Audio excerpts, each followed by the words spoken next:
नमस्ते विद्यार्थी मित्रों। आज मैं सप्तशी संकुल में आपका हार्दिक स्वागत करती हूँ।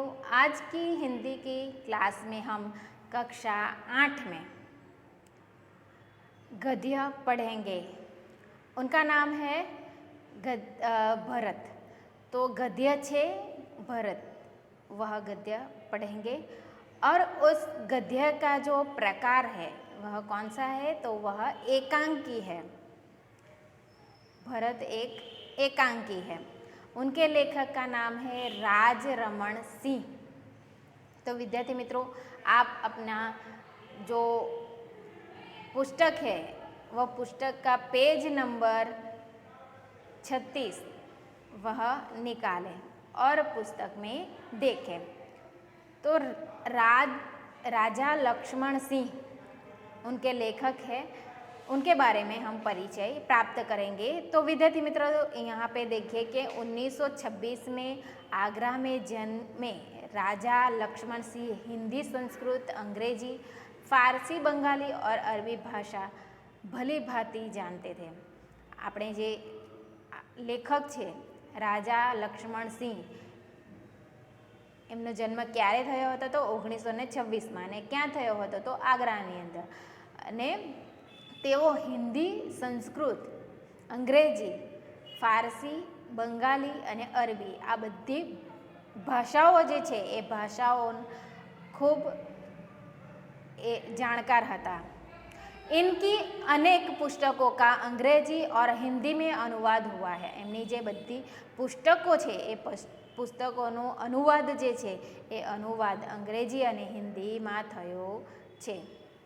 कालिदास के अभिज्ञान शाकुंतलम, मेघदूत और रघुवंश के हिंदी अनुवाद पर इन्हें पुरस्कार दिया गया था। कालिदास जी जे कवि कालिदास छे एमणे लखेलू एमना जे ग्रंथों छे, पुस्तक छे अभिज्ञान, शाकुंतलम, मेघदूत अने रघुवंश, तेनुं तेमणे हिंदीमां अनुवाद कर्यो छे अने तेना माटे तेमने पुरस्कार पण आपवामां आव्यो छे। हवे जुओ विद्यार्थी मित्रों, अहींया बीजो पेरेग्राफ के कालिदास द्वारा लिखित मूल नाटक अभिज्ञान शाकुंतलम का हिंदी में अनुवाद राजा लक्ष्मण सिंह ने किया था। આપણે આગળ પણ જોયું કે કાલિદાસ કવિ કાલિદાસ છે તેમણે લખેલી જે અભિજ્ઞાન શાકુંતલમ નાટક છે એ નાટકનું હિન્દીમાં अनुवाद राजा लक्ष्मण सिंहे કર્યું હતું। पाठ उसी नाटक का एक अंश है। આજે આપણે જે પાઠ જોવાના છે, ગદ્ય જોવાના છે, એક ગદ્યમાં જે અભિજ્ઞાન શાકુંતલમ જે નાટક છે તેનો એક અંશ એટલે કે એક ભાગ અહીંયા આપણે જોવાના છીએ। ऋषि कणव के आश्रम में शकुंतला का पुत्र भरत एक सिंह शावक के साथ खेल रहा है।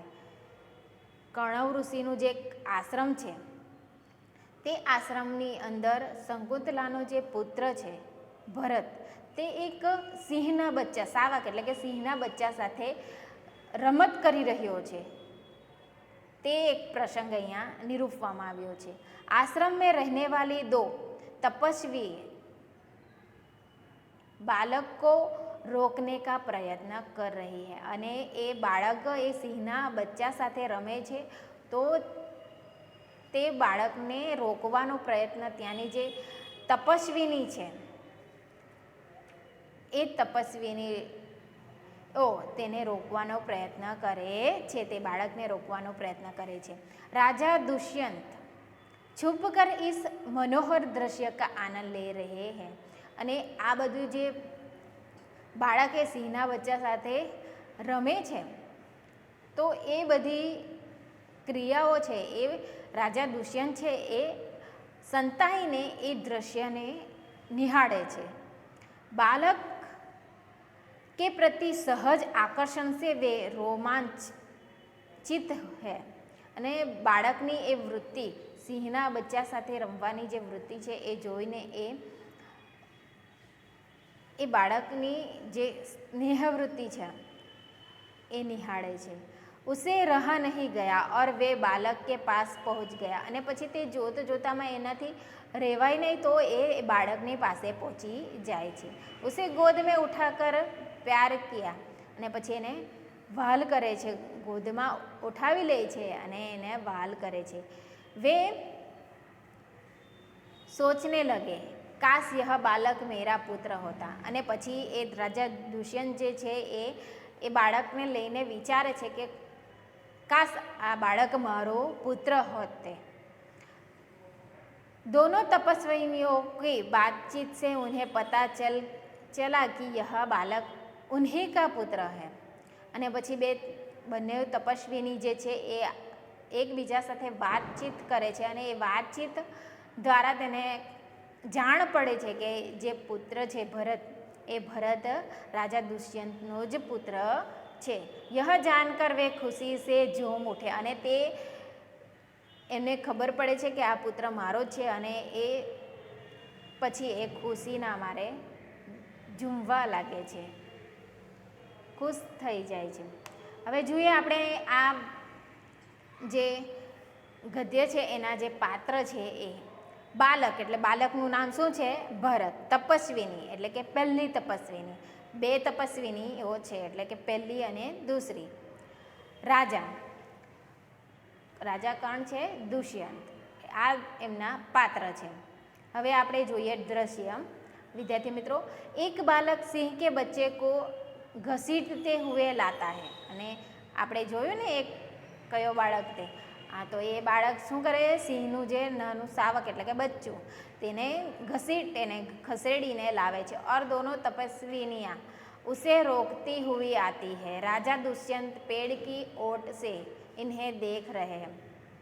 અને એ જે તપસ્વીની છે એ તપસ્વીનીઓ જોઈ છે કે એક સિંહના બચ્ચા સાથે એ બાળક રમે છે, તો એને રોકવાનો પ્રયત્ન કરે છે. અને રાજા દુષ્યંત જે છે એ એક વૃક્ષ છે, એ વૃક્ષની નીચે એનો સહારો લઈને ત્યાં ઊભા હોય છે અને આ બધું દ્રશ્ય જોવે છે. હવે જુઓ બાલક, અરે સિંહ તું અપના મુખ ખોલ, મેં તેરે દાંત ગિનૂંગા. અને એ બાળક શું કહે છે સિંહના બચ્ચાને કે સિંહ તું તારું જે મોઢું છે એ ખોલ, હું તારા મોઢું ખોલીને તારા દાંત કેટલા છે અંદર એ ગણવા ઈચ્છું છું. પહેલી તપસ્વીની એટલે કે પહેલા નંબરની જે તપસ્વીની છે એ કહે છે, એ હટીલે બાલક, શું કહે છે? તું વન કે ઇન પશુઓ કો ક્यों સતાતા હૈ. એટલે કે હટીલે એટલે કે જિદ્દી બાળક, આ બધા વનના પશુઓને કેમ સતાવે છે? હમ તો ઇન પશુઓ કો બાલ બચ્ચો કે સમાન રખતી હૈ. કે અમે તો આ જે પશુઓના જે બચ્ચાઓ છે એ બધા પશુઓના બચ્ચાઓને પોતાના બાળકોની જેમ રાખીએ છીએ. તેરા સાહસ बढ़ता ही જાતા હૈ. એટલે કે તારો જે સાહસ છે એ વધતું જાય છે. મેરા નામ ઋષિઓને સર્વદન રખા હૈ. એટલે શું કહે છે કે મારું નામ ઋષિઓએ શું રાખ્યું છે? સર્વદમન. સો ઠીક હી હૈ. શું કહે છે કે એનું નામ શું રાખ્યું છે? સર્વદમન. અને તે બરાબર જ છે. સર્વદમનનો અર્થ શું થાય છે વિદ્યાર્થી મિત્રો? કે સબકા દમન કરને વાલા. દુષ્યંત પુત્ર ભરત કા એક નામ. ભરતનું શું નામ હતું? સર્વદમન. એનો અર્થ શું થાય છે કે સબકા દમન કરને વાલા.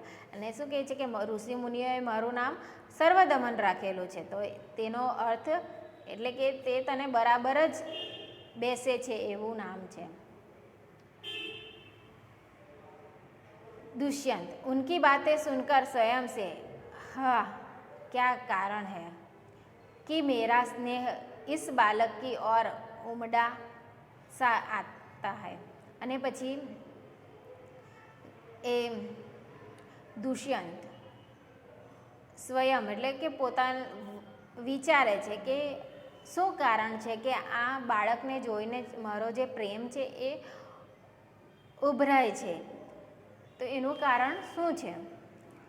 दूसरी तपस्विनी અને બીજી તપસ્વીની જે સ્ત્રી છે એ, જો તું इस बच्चे को छोड़ न देगा तो સિંહની તુજ પર દોડેગી. અને એ બાળકને શું કહે છે, ભરતને, કે તું જો આ સિંહનું જે બચ્ચું છે, શાવક છે, એ બચ્ચાને છોડી ન દે તો સિંહણ જે છે એ તારી ઉપર દોડશે.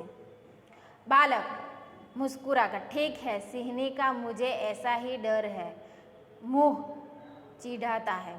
અને પછી હસીને એ બાળક શું જવાબ આપે છે કે કંઈ નહીં, મારે સિંહનો જે સિંહણી છે તો મને એનો ડર નથી. અને પછી મોઢું બનાવી રહે છે. દુષ્યંત આશ્ચર્ય છે અને દુષ્યંત જે રાજા છે તેને આશ્ચર્ય થાય છે કે બાળક આ રીતેનો જવાબ આપે છે. તો यह बालक अवश्य किसी तेजस्वी वीर का पुत्र है इसका मुख अग्नि के समान दमक रहा है. અને પછી વિચાર કરે છે કે આ બાળક આટલો સરસ જવાબ આપ્યો છે તો કે આ કદાચ કોઈ તેજસ્વીનો પુત્ર હશે અને એનું જે મુખ છે એ અગ્નિની સમાન ચમકી રહ્યું છે. હવે વિદ્યાર્થી મિત્રો આગળ જોઈએ કે પહેલી તપસ્વીની અને પછી બીજી આપણે પહેલી તપસ્વીની છે એ શું કહે છે, હે પ્યારે બાલક સિંહ કે બચ્ચે કો છોડ દે. અને એને આ બંને તપસ્વીની એ જે બાળક છે એ બાળક સિંહના બચ્ચાને છોડી દે છે. એના માટે એને બધા પ્રલોભન આપે છે કે તું સિંહના બચ્ચાને છોડી દે, મેં તુજે ખીલોના દૂંગી. અને પછી પ્રલોભન આપે છે કે હું તને રમકડું લઈ દઈશ, તું આ બાળક બચ્ચુને છોડી દે. બાલક હાથ પકડ કર પહેલે ખીલોના દે દો. અને પછી શું કે પહેલે તું મને રમકડું આપી દે, લાવ કહા હે. અને પછી એ રમકડું માગે છે કે લા આ રમકડું ક્યાં છે, તમે મને એ રમકડું આપો અને પછી હું આને છોડીશ.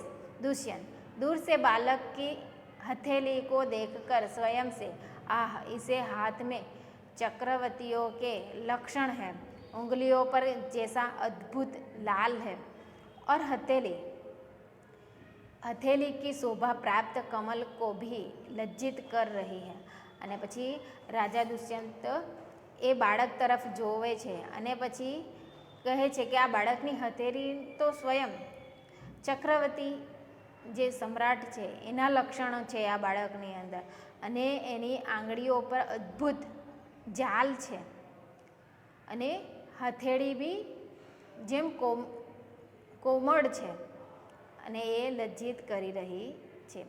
તો વિદ્યાર્થી મિત્રો આપણે અહીંયા સુધીનો પાઠ જોયો. હવે આગળનું જે છે એ આપણે આવતા લેક્ચરમાં જોઈશું. ત્યાં સુધી જય હિન્દ, જય ભારત, અસ્તુ.